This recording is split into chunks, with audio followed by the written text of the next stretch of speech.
زندگی اس طرح گزارنی ہے کہ آخرت بن جائے، اور یہ اللہ نے آخرت بنانے کے ہی لیے زندگی دی ہے، دنیا بنانے کے لیے نہیں دی ہے۔ دنیا بنانا ہمارے ہاتھ میں نہیں ہے، آخرت بنانا ہمارے ہاتھ میں ہے۔ دنیا بنانا ہمارے ہاتھ میں نہیں ہے، اسی لیے حدیث پاک میں آتا ہے کہ دنیا تمہارے لیے پیدا کی گئی، وہ تو مقدر کی آ جائے گی۔ زیادہ محنت کرو، کم محنت کرو، پورے دن اپنے آپ کو لگاؤ، پورے دن کھپاؤ، وہ تو مقدر کی آ جائے گی۔ اسی لیے صحابہ کرام رضوان اللہ تعالی علیہم اجمعین جو ہے، انہوں نے دنیا چھوڑی نہیں تھی، دنیا میں اپنے آپ کو لگایا۔ کتنا لگایا کہ بھئی آج کی یا کل کی ضرورت پوری ہو گئی، پھر اپنے مقصد میں لگ جاتے تھے۔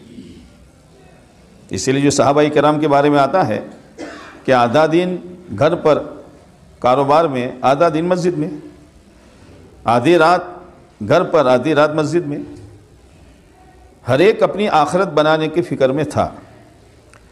حضرت عمر رضی اللہ تعالیٰ عنہ کیا مقام ہے، صلاحیت یہ ہے کہ آپ نے فرمایا اگر میرے بعد کوئی نبی ہوتا تو عمر ہوتا، لیکن اپنی آخرت بنانے کا شوق اور جذبہ کتنا ہے کہ ایک مرتبہ صدیق اکبر رضی اللہ تعالیٰ عنہ سے کہا ابو بکر مجھ پر احسان کرو۔ صدیق اکبر رضی اللہ تعالیٰ عنہ نے فرمایا عمر کیا احسان کروں کہ تمہاری زندگی کی ایک رات اور تمہاری زندگی کا ایک دن کا ثواب مجھے دے دو، اوپر عمر اپنی پوری زندگی کا اجر تمہیں دینے کے لیے تیار ہے۔ وہ رات ہجرت والی تھی اور وہ دین آپ علیہ الصلوۃ والسلام کے وصال والا تھا۔ اس وقت حضرت صدیق اکبر رضی اللہ تعالیٰ عنہ نے جو امت کو جمایا ہے اور ہجرت کے موقع پر جو آپ کا ساتھ دیا ہے، حضرت عمر جانتے تھے کہ اس کا کیا اجر ہے۔ اپنی آخرت بنانے کا شوق، اپنے اللہ کو راضی کرنے کا جذبہ ایمان والے کے دل میں اس کے علاوہ اور کوئی جذبہ نہیں ہونا چاہیے۔ میرا اللہ راضی ہو جائے، میری آخرت بن جائے۔ اصل مسئلہ آخرت کا ہے۔ دنیا آج ہے، کل ختم ہو جائے گی۔ 4 دن کی دنیا کے لیے اپنے آخرت کو اجاڑنا، اس سے زیادہ بے وقوف کوئی نہیں ہے۔ لیکن بے وقوفی کا پتہ دنیا میں نہیں چلتا، بے وقوفی کا پتہ مرنے کے بعد چلتا ہے۔ جس کو آپ علیہ السلام بے وقوف کہے، وہ چاہے کروڑ پتی ہو، لکھ پتی ہو، وہ چاہے اپنے آپ کو کچھ بھی سمجھ رہا ہو، دنیا اس کو کچھ بھی سمجھ رہی ہو، لیکن جس کو اللہ کے نبی علیہ السلام نے کہا کہ یہ بے وقوف ہے، اس سے بڑھ کر بے وقوف کون ہوگا؟ آپ نے کیا فرمایا؟ جو ہمیشہ اپنی خواہشات کے پیچھے چلتا ہے، جی میں آئے وہ بولو، جی میں آئے وہ سوچو، جی میں آئے وہ کرو۔ بھئی شریعت کس کے لیے ہے؟ دین کائے کے لیے ہے؟ اللہ کے احکامات کائے کے لیے ہیں؟ یہ نہیں ہے کہ شریعت سے صرف آخرت بنے گی۔ اگر شریعت دنیا میں چھوڑ دی تو دنیا اجڑ جائے گی۔ شریعت تو ایمان والے کی پیدائش سے لے کر قبر میں جانے تک کے لیے ہے۔ یہ نہیں کہ شریعت سے وہ دین سے صرف آخرت بنے گی، دنیا کے لیے تو دوسری تدبیریں کرو، ایسا نہیں ہے۔ جیسے اللہ کے نبی علیہ السلام کو رحمت بنا کر بھیجا، آپ نے اوس اور خزرج پر محنت کی۔ فَأَلَّفَ بَيْنَ قُلُوبِكُمْ، دلوں کو کوئی جوڑ نہیں سکتا، اس لیے کہ دل ایسی چیز ہے ایک دفعہ ٹوٹ جاتا ہے، دوبارہ جڑتا نہیں ہے، اور اگر جڑتا ہے تو اس کا نشان باقی رہتا ہے۔ جیسے کانچ، اب کتنے وہ مسالے پھسالے لگاؤ جڑ جائے گا، لیکن بیچ میں نشان تو رہے گا کہ یہ ٹوٹے ہوئے ہیں، پھر جڑے ہیں۔ آسان نہیں ہے، دل کا جوڑنا آسان نہیں ہے۔ اس لیے قرآن کہتا ہے وَأَلَّفَ بَيْنَهُمْ، خدا نے دلوں کو جوڑا ہے۔ لَوْ أَنفَقْتَ مَا فِي الْأَرْضِ جَمِيعًا، جو کچھ زمین پر ہے سونا چاندی جواہرات سب خرچ آپ کر دیں، نبی جی آپ ان کے دلوں کو نہیں جوڑ سکتے ہیں۔ دلوں کو جوڑنے والی ذات کون؟ اللہ ہے۔ اور سولوشن کیا؟ مسالہ کیا؟ دین اور اسلام، کہ دین اور اسلام پر آئیں۔ بہت خوشی ہے، بہت خوشی ہے، علاقے میں بھی اس کے چرچے ہیں کہ ماشاءاللہ پورا گاؤں ایک ہے اور ہر ایک نے اپنی ضد چھوڑی ہے، اور یہ کہہ رہے ہیں کہ جو شریعت سنت اور جو علماء کی رہبری ہوگی ہم اس کے لیے تیار ہیں۔ معمولی چیز نہیں ہے، بہت بڑی نیکی ہے۔ اب آج کے بعد وہ لوگ زیادہ اعمال نہ کرے، مجھے اللہ کی ذات سے امید ہے کہ یہ ان کی ضد کا چھوڑنا اور گاؤں کے مفاد کے لیے، گاؤں کے سدھار کے لیے اور گاؤں کے بگاڑ کے لیے اپنے آپ کو نیچا بنانا، اللہ کی ذات سے امید ہے کہ یہی نیکی ان کے لیے نجات کا ذریعہ بن جائے گی۔ معمولی چیز نہیں ہے، آسان نہیں ہے، ہاں وہ تو اللہ کی توفیق سے ہوتا ہے، ورنہ کون چھوڑتا ہے؟ ہر ایک سمجھتا میں حق پر ہوں، لیکن جب معاملہ گاؤں کا آیا کہ بھئی گاؤں میں بگاڑ ہو رہا ہے، فساد ہو رہا ہے، کہیں ایسا نہ ہو کہ نسلوں کی نسلیں اس پر تباہ ہو جائے گی، چھوڑو بھئی۔ یہ چھوڑنا کوئی معمولی چیز نہیں ہے۔ آپ نے حضرت حسن رضی اللہ تعالیٰ عنہ چھوٹے تھے، آپ نے ان کو بوسہ دیا اور یہ فرمایا یہ میرا بیٹا سردار ہے، یہ میرا بیٹا سردار ہے، امید ہے کہ اس کی وجہ سے دو بڑی بڑی مسلمانوں کے درمیان میں صلح ہو جائے گی۔ تو مسئلہ آیا حضرت معاویہ اور حضرت حسن کا رضی اللہ، بہت سخت معاملہ تھا، لیکن آپ کی بشارت تھی، حضرت حسن رضی اللہ تعالیٰ عنہ نے چھوڑ دیا اور حضرت معاویہ کو دے دیا۔ آپ نے بشارت دی تھی کہ اس میرے بیٹے کی وجہ سے مسلمانوں کی دو بڑی جماعتوں میں صلح ہو جائے گی۔ تو کتنے خوش نصیب ہیں وہ لوگ کہ جن کے جڑنے پر صلح کرنے والوں کے لیے راستہ ملا، اگر یہ نہ جڑتے معاملہ بہت مشکل تھا، لیکن یہ جڑ گئے اور ہر ایک نے اپنی ضد چھوڑی اور اللہ کے لیے چھوڑی۔ آسان نہیں ہے۔ اور یہ بیچ کے لوگ جو کر رہے ہیں، قرآن کہتا ہے انما المؤمنون اخوہ، بھائی مسلمان بھائی بھائی ہیں۔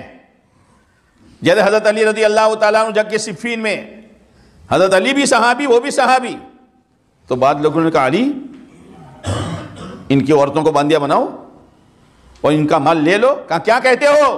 خبردار، اخواننا بغوا علینا، اخواننا بغوا علینا، کچھ بھی ہے ہمارے بھائی ہے، کچھ بھی ہے ہمارے بھائی ہیں۔ اس وقت حضرت ابو ہریرہ رضی اللہ تعالیٰ عنہ کھانے کے لیے حضرت معاویہ کے پاس جاتے تھے، ہے حضرت علی کی طرف اور دسترخوان ان کا، اور رہتے تھے حضرت علی کے ساتھ۔ ہم ہوتے تو بزن ہو جاتے، مارو بیٹا وہاں تو لے آ ویسا ہو ہونا تھی امباڑو۔ حضرت ابو ہریرہ سے پوچھا ابو ہریرہ ایسا کیوں کرتے ہو؟ کہ کھاوا ہوئے ہر حسین حق پر حضرت علی سے تو جو حق ہی ظلم ہوں پر پیلو تھی بگاڑو نہیں۔ یہ ہے، دلوں کو صاف رکھو، دلوں کو صاف رکھو، ہوتا ہے آپس میں، یہی تو کمال ہے۔ فرشتوں میں کوئی لڑائی نہیں، فرشتوں میں کوئی جھگڑا نہیں، جھگڑا تو ہم میں ہی ہوگا، لیکن جھگڑے کا دین کیا ہے؟ جھگڑے کا دین یہ ہے ایک دوسرے سے درگزر کرو، معاف کر دو، فتنہ نہ ہونے دو۔ مولانا یوسف صاحب فرماتے تھے کوئی آدمی کتنا ہی عبادت گزار کیوں نہ ہو، لیکن اگر اس کے کسی ایک جملے سے امت میں فتنہ پیدا ہوا ہوگا اور امت میں توڑ پیدا ہوا ہوگا، اللہ تعالیٰ سب سے پہلے اس کو جہنم میں ڈالیں گے اور یوں کہیں گے تیرے اس گناہ کی سزا تو بھگت لے، پھر تیری نیکیوں کا بدلہ ملے گا۔ معمولی چیز نہیں ہے۔ زبان جو ہے نا، اسی لیے کہا ہے کہ نیزوں کے گھا بھر جاتے ہیں، زبان کے گھا بھرتے نہیں ہیں۔ جراحت السنان لہتیام ولا یلتام ما جرح اللسان، بات بول ایسے ہوتے ہیں کہ آدمی کے دل کے ٹکڑے ہو جاتے ہیں، وہ زخم نہیں بھرتے، لیکن جب دین سامنے آتا ہے آدمی سب بھول جاتا ہے۔ آپ علیہ السلام کی سیرت دیکھو، آپ کے سامنے حضرت سمیہ کو شہید کیا گیا اور آپ ان خاندان کے پاس سے جاتے تھے اور وہ مشرکین ان کو سزا دیتے تھے، حضرت سمیہ کو، ان کے شوہر کو، ان کے بیٹے کو۔ آپ کیا کہتے تھے؟ صبرن یا آل یاسر فإن موعدکم الجنہ، او یاسر کے گھر والوں صبر کرو، تمہارے لیے جنت ہے۔ آپ کے دل پر کیا گزرتی ہوگی؟ آپ کی بیٹی ہجرت کر کے، بعد دفعہ آدمی کہتا ہے مولانا صاحب یہ تو تمہارا ہاتھی تھا تو خبر پڑے تمہیں نہ بھولو۔ بس ٹھیک ہے بھائی، وہ تو ہے، آدمی کے دل میں احساس ہے، لیکن بھولنا کسی کے لیے نہیں ہے، بھولنا اللہ کے لیے ہے۔ حدیث پاک میں آتا ہے جو اللہ کے لیے جھکتا ہے، فرشتہ بال پکڑ کے اس کو اوپر لے جاتا ہے۔ من تواضع للہ رفعہ اللہ، جھکنے میں عزت ہے۔ اور جو اپنے دل میں اپنے آپ کو بڑا سمجھتا ہے، میں کیوں جھکوں، میں کیوں جھکوں، تو کتابوں میں آتا ہے جس نے اپنے آپ کو بڑا سمجھا وہ تو کتے اور سور سے بھی زیادہ ذلیل ہے۔ اہون من الکلب والخنزیر، ایمان والے کے سامنے جب یہ آئے گا ضد چھوڑ دے گا، کوئی ضد نہیں ہے، اللہ کے لیے معاف، اس سے آپس میں جوڑ ہوتا ہے۔ تو اب حضرت خالد بن ولید رضی اللہ تعالیٰ عنہ نے انتشار نہیں ہونے دیا، سیدھے گئے حضرت ابو عبیدہ بن جراح رضی اللہ تعالیٰ عنہ کے پاس. ابو عبیدہ یہ پگڑی آپ کے سر پر ہے. خالد چپ رہو، امیر المومنین کا خط آیا ہے، میں اب امیر نہیں ہوں، امیر آپ ہیں. آدمی کام کر رہا ہے اور لوگ مطمئن ہیں، پورا لشکر مطمئن ہے اور لوگوں کے سامنے فائدے ہیں، لیکن فیصلہ ہوا ہے کہ آپ امیر ہیں، میں مامور ہوں. اب وہ کیا کہہ رہے ہیں؟ اے خالد تمہاری جیسی صلاحیت میرے اندر نہیں ہے، آورتا نہیں ہے. خالد کیا کہتے ہیں؟ ابو عبیدہ گھبراؤ مت، پہلے بھی کام امیر کے لیے اللہ کے لیے کرتا تھا اور مامور بن کر بھی کام اللہ کے لیے کروں گا. کام وہی کروں گا جو پہلے کرتا تھا، لیکن مامور بن کر امیر بن کر نہیں. یہ نہیں ہے اب ابو عبیدہ بن جراح کو بنایا ہے جو یہ سے آپڑے شو دال دل مارا سر یہ تو 4 داڑا جو پتہ خبر پڑ چھے. یہ نہیں ہے. ساتھ پورا کام کرنا ہے اللہ کے لیے، لوگوں کے لیے کرنا نہیں ہے. اب حضرت ابو عبیدہ جراح رضی اللہ جن کو ملا وہ کہتے میں قابل نہیں، اور جنہوں نے چھوڑا وہ کہتے میں تماشا دیکھوں گا نہیں، میں تو ساتھ دوں گا، اللہ کے لیے کرنا ہے. بات آئی گئی ہو گئی، لشکر واپس آیا تو ایک مرتبہ حضرت عمر رضی اللہ تعالیٰ عنہ رات کو جا رہے تھے. تو حضرت عمر رضی اللہ تعالیٰ عنہ کا چہرہ اور حضرت خالد کا چہرہ ملتا جلتا تھا. تو حضرت علقمہ جا رہے تھے تو وہ حضرت عمر کو یوں سمجھے کہ خالد جا رہے ہیں. تو کہا بھائی خالد. تو حضرت عمر تو بہت چوکنا تھے کہ آپ کچھ کہیں اب. ہاں تو خالد بنے. ہاں بولو. بہت دکھ تھیو. ہوں بہت دکھ تھیو، بہت دکھ تھیو. قوم کرتے کرتے تم نے ہٹائی نوشا. تو حضرت عمر نے گال لی دو او مارے شو کروانو، او مارے شو کروانو. واہ رے واہ، واہ رے واہ. حضرت علقمہ نے کہا کچھ بھی نہیں کرنا، جو مشورہ ہوا اسی میں خیر ہے. بات آئی گئی ہو گئی. اب صبح حضرت عمر رضی اللہ تعالیٰ عنہ نے حضرت خالد بن ولید رضی اللہ تعالیٰ عنہ کو حضرت علقمہ کو بلایا. بھائی خالد تمہاری اور علقمہ کی رات کیا بات ہوئی؟ اور خالد ایک دم حضرت میری بات؟ ہاں ہاں آپ کی اور علقمہ کی کیا بات ہوئی؟ میری کوئی بات نہیں ہوئی. تھوڑی دیر کے بعد علقمہ بولے خالد اللہ سے ڈر، عمر سے مت ڈر. رات کو اپنی بات نہیں ہوئی؟ بھائی میرے فرشتے بھی نہیں جانتے کیا بات ہوئی، کون کہتا ہے؟ حضرت عمر نے تھوڑے لے دے کے بعد کہا علقمہ وہ خالد نہیں تھے، وہ میں تھا. مری گیا کوڑا تو ساتھ میں رہتا تھا. کنا ہوں میں منے کی دوں. واہ رے واہ. حضرت عمر رضی اللہ عنہ فرمایا علقمہ گھبراؤ مت، رات کے اندھیرے میں بھی تم نے جوڑ کی بات کی ہے، توڑ کی بات نہیں کی ہے. یہ ہے ایمان، یہ ہے اسلام، یہ ہے دین، اور یہ ہے امت کی صحیح خیر خواہی. تم نے توڑ کی بات نہیں. رات کا اندھیرا تھا، کوئی توڑ کی بات تم نے نہیں کہی ہے، جوڑ کی بات کہی ہے. معمولی چیز نہیں ہے. جب دین سامنے آتا ہے، اسلام سامنے آتا ہے، اپنی آخرت سامنے آتی ہے، آدمی سب بھول جاتا ہے. مجھے کیا لے کے جانا ہے، مجھے تو اپنی آخرت بنانی ہے. اس لیے بعد موقع میرے دوستوں ایسے آتے ہیں کہ آدمی کو بہت صبر کرنا پڑتا ہے، بہت جھیلنا پڑتا ہے، اور اپنے نفس پر چھریاں چلانی پڑتی ہے، تب جا کے دین بچتا ہے. ایسے نہیں بچتا. خواہشات تو آدمی کو اندھا کر دیتی ہے، خواہشات تو آدمی کو اندھا کر دیتی ہے. اسی لیے قرآن میں ہے نبی جی کیا خیال ہے آپ کا اس شخص کے بارے میں من اتخذ الہہ ہوا، جس نے اپنے خواہش کو اپنا معبود بنا لیا. بھائی قرآن یہ ہے، حدیث یہ ہے، جائز یہ ہے، ناجائز یہ ہے، لیکن اپنے خواہش کے پیچھے ہی چلتا ہے. قرآن کیا کہہ رہا ہے؟ سب کچھ جانتا ہے وہ. وَأَضَلَّهُ اللَّهُ عَلَىٰ عِلْمٍ. سب کچھ جاننے کے باوجود خدا اس کو گمراہ کر دیتا ہے. اور وَخَتَمَ عَلَىٰ سَمْعِهِ وَقَلْبِهِ وَجَعَلَ عَلَىٰ بَصَرِهِ غِشَاوَةً. قرآن کہتا ہے اس کے دل پر بھی مہر اور اس کے کان پر بھی مہر. لاکھ سمجھاؤ سمجھتا نہیں ہے، بس وہی اپنی سوچی ہوئی چیز. قرآن کہتا ہے خدا کی طرف سے مہر ہے یہ. اور آنکھوں پر پردے ڈال دیے جاتے. کیا نقصان ہو رہا ہے؟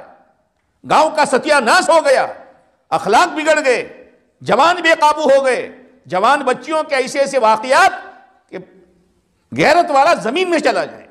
کیا ہو رہا ہے؟ بچوں میں غیبتیں ہیں، عورتوں میں غیبتیں ہیں، لیکن وَجَعَلَ عَلَىٰ بَصَرِهِ غِشَاوَةً. کچھ نظر نہیں آتا. بس قرآن کہتا ہے فَمَن يَهْدِهِ مِن بَعْدِ اللَّهِ، اللہ ہی نے گمراہ کیا ہے تو اللہ کے بعد اس کو کون ہدایت دے سکتا ہے؟ اس لیے میرے دوستو، خواہشات والی راہ بڑی خطرناک چیز ہے۔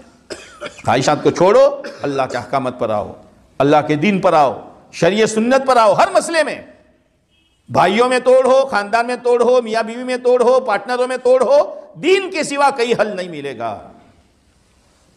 اسی لیے جو صلح کرانے والے ہیں نا، قرآن کیا کہتا ہے؟ انما المؤمنون اخوہ فاصلحوا بین اخویکم واتقوا اللہ۔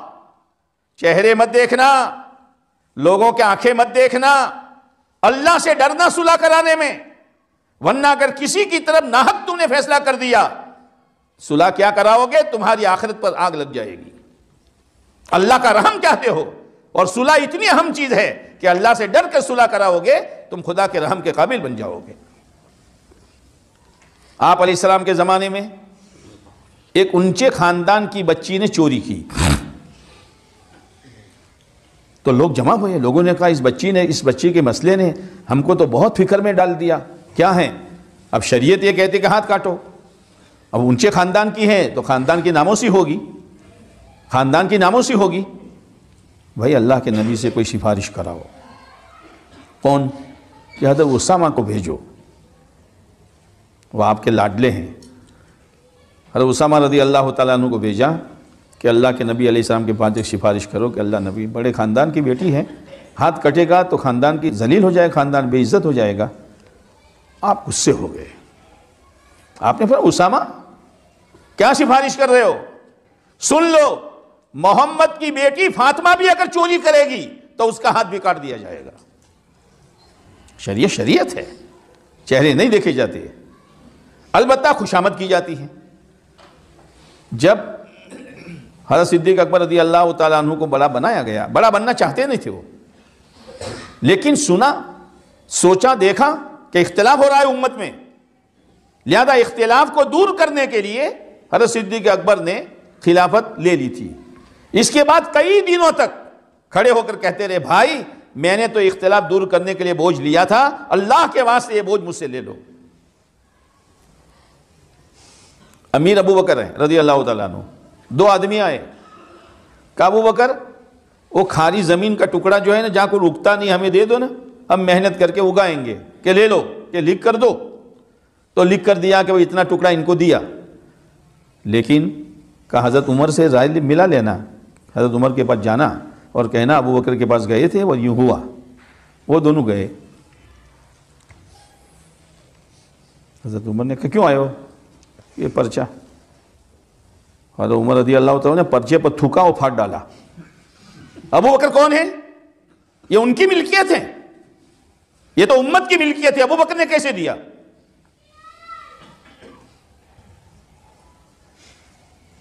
اب وہ دو ہڑبڑا گئے، حضرت ابو بکر کے پاس آئے، ابو بکر ہمج من تھا تو تمہیں امیر سو کہ عمر امیر سے؟ واہ رے واہ، واہ رے واہ۔ صدیق اکبر کا کیا جواب ہے؟ کہ بھائی قابل تو وہ تھے لیکن مجھے بنا دیا ہے، امت کو سبق دیا ہے، ورنہ اس وقت آدمی کیا کچھ نہیں کرتا۔ زویو تمہیں آدیشے بڑے سے زویو کاغیا پر تھوچن کاغیا پھاڑی نوشو مارا پھاڑا ان پوچھو تو نہیں، قابل وہ تھے، مجھے بنا دیا ہے۔ اب سب نے بیعت کر لی، لیکن خالد بن سعید رضی اللہ تعالیٰ عنہ نے حضرت ابو بکر کے ہاتھ پر بیعت نہیں کی۔ تو حضرت ابو بکر نے کہا اب نہ کرا تو کوئی نہ، بیزا تو سنا پڑا تھی، نا نا نا نا نا نا، ایک کو بھی مت چھوڑو۔ خالد بن سعید کے پاس روزانہ صدیق اکبر جاتے تھے، بھائی خیریت ہیں خالد؟ خیریت ہیں، السلام علیکم، کوئی دوسری بات نہیں۔ روزانہ جب مسلسل جانے لگے تو حضرت خالد بن سعید نے کہا ابو بکر یہ چاہتے ہو کہ میں آپ کے ہاتھ پر بیعت ہو جاؤں؟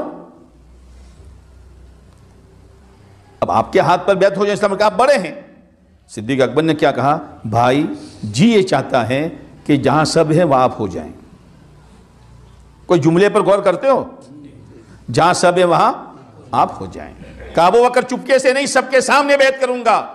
اور یوں کہوں گا ابو بکر کے خلافت میں راضی ہوں اور میں بھی بیعت کرتا ہوں، تاکہ لوگوں کے دل میں یہ بات آ جائے کہ ابو بکر کے بیعت کے خلافت کا مخالف کوئی نہیں ہے، چپکے سے بیعت نہیں کروں گا۔ معمولی چیز نہیں ہے۔ سلیمان بن عبد الملک بادشاہ تھا، لیکن بادشاہت میں آخرت بھول گیا۔ اپنے بچوں کے لیے یہ کرو یہ کرو یہ کرو یہ کرو، لوگوں پر ظلم کر کے، بیواؤں پر ظلم کر کے، زیادتیاں کر کے، لوگوں کی جائیدادیں کھینچ کر بچوں کے نام پر کر دی۔ بھئی وہ تو موت کا مسئلہ ایسا ہے، وہ بوڑھے کہتے ہیں نا سانپ چٹلو اوکو ہیڈے پر درمز دائلے شدو تھا ہے، وہ مرنے لگا۔ تو ان کا ایک غلام تھا حیا بن نجا۔ کیا قسمت والے ہوتے ہیں لوگ، بعد مرتبہ ایک ایسی رائے دے دیتے ہیں الاخلاص والی، اور اس رائے پر فیصلہ ہوتا ہے اب کام کرنے والا کرے گا، اس کو رائے دینے پر سارا اجر ملتا رہے گا۔ رائے بھی امانت داری کی چیز ہے۔ تو حیا بن نجا نے کہا اب مرتے مرتے کچھ کرتا جا، کہ کیا کروں، کہ آپ کی جگہ پر کوئی اچھا دیندار آدمی بٹھا کہ ڈبی لاؤ، ڈبی لا کر حضرت عمر بن عبدالعزیز رحمۃ اللہ علیہ کا نام لکھ کر اندر ڈال دیا کہ میرے مرنے کے بعد ڈبی کھولنا اور جس کا نام لکھنے وہ بادشاہ۔ اب چرچا ہوئی کہ بھئی یہ ہوا یہ ہوا یہ ہوا، تو بہت سے ایسے تھے کہ نمبر اپنا آئے گا، نمبر اپنا آئے گا، اپنے بھی کہاں کچھ کم ہیں، اپنے بھی اناج کھاتے ہیں، اپنے نام تو آپ اس جوئے۔ تو وہ حیا بن نجا کے پاس آ کر کہنے لگے بھائی ذرا ڈبی کھولی نچوئی نو کن سے نہ ہے تو معلوم نم نوکھا پر آٹلا لوئی۔ وہ بھی تھا، امانت ہے، بادشاہ نے منع کیا ہے، بادشاہ نے منع کیا ہے، وہ تو مرنے کے بعد ڈبی کھلے گی۔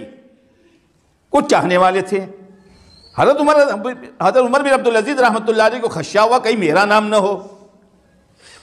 آئے بھائی حیا احسان کر، میرا نام ہو تو نکال دے، واہ رے واہ، میرا نام ہو تو نکال دے۔ کہ حضرت امانت ہے۔ سلیمان بن عبد الملک کا انتقال ہوا، جنازہ اور لاش قبر میں اتار رہے ہیں اور لاش ہلی، تو ان کے بچے خوش ہو گئے۔ عمر بن عبدالعزیز ساتھ میں تھے رضی اللہ رحمۃ اللہ علیہ، چچا میرا ابا زندہ ہو گیا۔ حضرت عمر نے کہا تیرا ابا زندہ نہیں ہوا، اس کے غلط کرتوت پر اس پر عذاب شروع ہو چکا ہے، جلدی سے زمین میں دفن کر۔ بھگتنا تو ہر ایک کو ہے بھائی، وہ تو اللہ کے حسب لکھا ہوا ہے، موقع موت سے پہلے پہلے کا ہے۔ اگر اللہ کا حق باقی ہے ادا کر دو، کسی کا حق مارا ہے چھوٹے بن کر معاف کر، ہاتھ پکڑ لو کہ آج تک میرے دل میں تمہارے بارے میں بدزنی تھی، آج میں اپنے دل کو صاف کر رہا ہوں۔ چھوٹے باپ کے نہیں ہو جائیں گے، اپنی آخرت باقی رہ جائے گی، اللہ راضی ہو جائے گا۔ اب حضرت عمر رضی اللہ، حضرت عمر بن عبدالعزیز جب بلایا سب کے سامنے، ڈبی کھولی گئی تو لہیم شہیم تھے، لیکن جب دیکھا کہ میرا نام آیا ہے فوراً بے ہوش ہو کر نیچے گرے۔ یا اللہ یا اللہ، یہ تو بہت بڑی ذمہ داری آ گئی ہے، پتہ نہیں ادا ہوگی کہ نہیں ہوگی۔ 2.5 سال تک رہے خلیفہ، بیوی یہ کہتی ہے کہ 2.5 سال تک ان کو غسل جنابت کی نوبت نہیں آئی ہے، نہیں گئے بیوی کے پاس، پورے دن کے تھکتے تھے، اور راتوں میں ایک مکان تھا اس میں جا کے روتے تھے۔ اور اپنے آپ کو کتنا سنبھالا، اس نے تو لوٹ کھسوٹ کر اپنے اولاد کو دیا تھا، اور یہاں ان کے گھر کے کیا حالات ہیں کہ ایک مرتبہ ایک بڑھیا آئی، عمر میرے گھر کو آباد کر دو، اجڑ گیا ہے۔ لیکن بڑھیا نے دیکھا خود ان کا گھر اجڑا ہوا ہے، تو وہ فاطمہ سے کہنے لگی فاطمہ میں تمہارے شوہر کے پاس آئی تھی تاکہ میرے اجڑے ہوئے گھر کو آباد کر دیں، یہ تو خود ان کا اجڑا ہوا ہے۔ انہوں نے کہا لوگوں کے گھر کے آباد کرتے کرتے یہ گھر اجڑا ہے، ایسے نہیں اجڑا، آخرت بنانے کے لیے۔ ایک مرتبہ گھر آئے تو بچیاں عادت یہ تھی کہ ابا آتے تھے تو دروازے پر آ کر استقبال کرتی تھی، ابا آئیے۔ ایک مرتبہ آئے تو بچیوں نے منہ پر کپڑا رکھا تھا،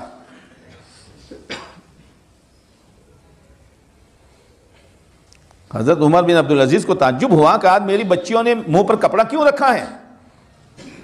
ان کو کچھ نہیں پوچھا، فاطمہ سے پوچھا، فاطمہ آج کیا بات ہے؟ کہا عمر سن لو، خلیفہ ہیں، خزانے ان کے پاس ہیں، بادشاہ ہیں۔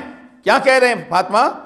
عمر آج گھر میں کھانے کے لیے کچھ نہیں تھا، کچی پیاز اور روٹی سے تمہاری بیٹیوں نے پیٹ بھرا ہے، کہیں کچی پیاز کی بدبو تم تک نہ آ جائے، اس لیے بیٹیوں نے اپنے منہ پر کپڑا رکھا ہے۔ حضرت عمر اتنی ہچکی مار کر روئے ہیں کہ داڑھی تر ہو گئی، اور اپنے بچیوں سے کہا بیٹیوں میں خزانے میں سے لے کر تمہیں کھلا سکتا تھا، تمہیں پلا سکتا تھا، کیا تم یہ چاہتی ہو میں ادھر سے لے کر تم کو کھلاؤں پلاؤں اور مرنے کے بعد تمہارا بوڑھا باپ قبر کے عذاب میں پھنس جائیں؟ بچیوں کی چیخیں نکل گئی، کہا نہ ابا ہم اس پر راضی ہیں۔ اپنے آپ کو اتنا سنبھالا ہے، اور آخرت کا استحضار۔ ایک مرتبہ کہا میں نے تین بادشاہوں کو قبر میں اتارا ہے، اور جب ان کو قبر میں اتارا ہے میں نے اپنی ان آنکھوں سے دیکھا ہے کہ خدا نے ان کے چہرے کو کوئلے سے زیادہ کالا کر دیا ہے۔ لوگوں میں مروں تو میرا چہرہ بھی دیکھنا، میں مروں تو میرا چہرہ بھی دیکھنا۔ باندی نے ایک مرتبہ خواب دیکھا، حضرت میں نے خواب دیکھا ہے سلیمان بن عبد الملک کو لایا گیا، پل صراط پر چلایا گیا، چل نہیں سکا، 2 ٹکڑے ہو کر جہنم میں گرا۔ پھر ہشام کو لایا گیا، وہ بھی چل نہیں سکا، 2 ٹکڑے ہو کر نیچے گرا۔ پھر آپ کو لایا گیا، چیخ مار کر بے ہوش ہو گئے۔ بہت دیر کے بعد ہوش آیا۔ باندی نے کہا حضرت آگے کی بات تو آپ نے سنی نہیں، خالی آپ کا نام آئے اس پر آپ بے ہوش ہو گئے؟ سنو، فرشتوں نے آپ کو پل صراط پر سے پار کر کے جنت میں پہنچا دیا۔ یہاں کہہ کر گئے تھے 3 بادشاہوں کو میں نے اتارا ہے، لیکن ان کے گورت دندوں کو بنا پر خدا نے قبر ہی میں ان کے چہرے کو کالا کیا ہے۔ میں مروں تو میرا چہرہ دیکھنا۔ لوگوں نے قبر میں اتارا اور چہرہ دیکھا 94 رات سے زیادہ تیز، 14ویں رات سے زیادہ نورانی، اور ہوا میں زمین و آسمان کے بیچ میں ایک لہراتا ہوا پرچہ آیا اور حضرت عمر بن عبدالعزیز کے سینے پر گرا۔ اس میں لکھا تھا بسم اللہ الرحمن الرحیم ھذا من اللہ سبحانہ تعالی لعمر بن عبدالعزیز براءۃ من النار۔ یہ ہے یہ اللہ کی طرف سے پرچہ ہے، عمر بن عبدالعزیز کے نام پر ہے۔ اللہ نے عمر بن عبدالعزیز کو جہنم سے بری کر دیا ہے۔ میرے دوستو اصل آخرت ہے، آخرت کو سامنے رکھ کر آدمی کو چلنا چاہیے۔ دنیا آج ہے کل۔ ہاں، سفیان ثوری فرماتے ہیں اگر تم سے دنیا کے بارے میں کوئی جھگڑا کرے، دنیا اس کے منہ پر مار دے اور اپنی آخرت کو بچا لے۔ دنیا کے لیے اپنی آخرت اجاڑے، یہ نہیں ہو سکتا۔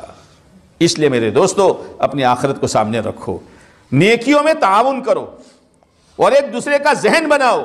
بھائی گاؤں کا رخ صحیح ہو رہا ہے، پتہ نہیں کس کی دعا، کس کی صلاۃ الحاجت اور کس کا صدقہ اور کس کا کڑنا۔ آج پورے علاقے میں خوشی کی لہر ہے، خوشی کی لہر ہے، اللہ کا شکر ہے، کہو الحمدللہ۔ خوشی کی لہر ہے، یقین مانو۔ میں نے اپنے علاقے کے ذمہ داروں سے بات کی، کتنی مرتبہ انہوں نے الحمدللہ کہا، کتنی مرتبہ کہا۔ اس لیے کہ جب دیوار میں دراڑیں پڑ جاتی ہے تو کیڑے مکوڑے باہر نکلنے شروع ہوتے ہیں۔ جب ان میں دراڑیں پڑ گئی تو اطراف کے کیڑے مکوڑے باہر آئے تھے اور پتہ نہیں کیا کیا سوچ رہے تھے۔ آج ان کی بولتی بند ہو گئی۔ یہ اللہ کا کرم ہے، اللہ کا احسان ہے۔ اس لیے من دکھوں معاف کرو، اللہ کے لیے، اللہ کے لیے درگزر کرو، اللہ کے لیے۔ ہاں، ایک دوسرے سے مصافحہ کرو۔ ایک دوسرے کا چہرہ دیکھنا نہیں چاہتے، دیکھ لو چہرہ، خوشی کے ساتھ، ہنستے منہ، سب بھول جاؤ۔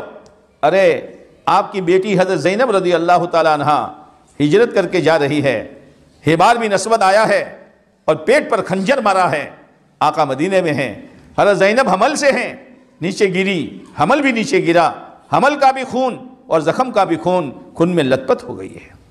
واپس لایا گیا، پھر چند دن رکھ کر مدینہ منورہ پہنچایا گیا ہبار بن اسود جس نے خنجر مارا تھا، اور 7 سال اسی زخم میں رہی، اور 7 سال کے بعد اللہ کو پیاری ہوئی۔ لیکن جب فتح مکہ کے بعد جب ہبار بن اسود آئے ہیں، اللہ کے نبی علیہ السلام نے ان کا اسلام قبول کیا ہے. ٹھیک ہے، ہبار بن اسود نے کیا جو کیا، لیکن ان کا اسلام قبول کیا ہے، دھکا نہیں دیا ہے. بیٹی ہے بیٹی، آدمی اپنا زخم بھول سکتا ہے، بیٹی کا زخم نہیں بھول سکتا. لیکن اللہ کے لیے اس اللہ کی نعمت کو یاد کرو اور اپنے دل کو صاف کرو اور اپنے آپ کو چھوٹا بنا کر آپس میں مل جل کر رہنے کی کوشش کرو. کرو گے انشاءاللہ؟ ہاں، اللہ تعالیٰ ان باتوں پر عمل کرنے کی توفیق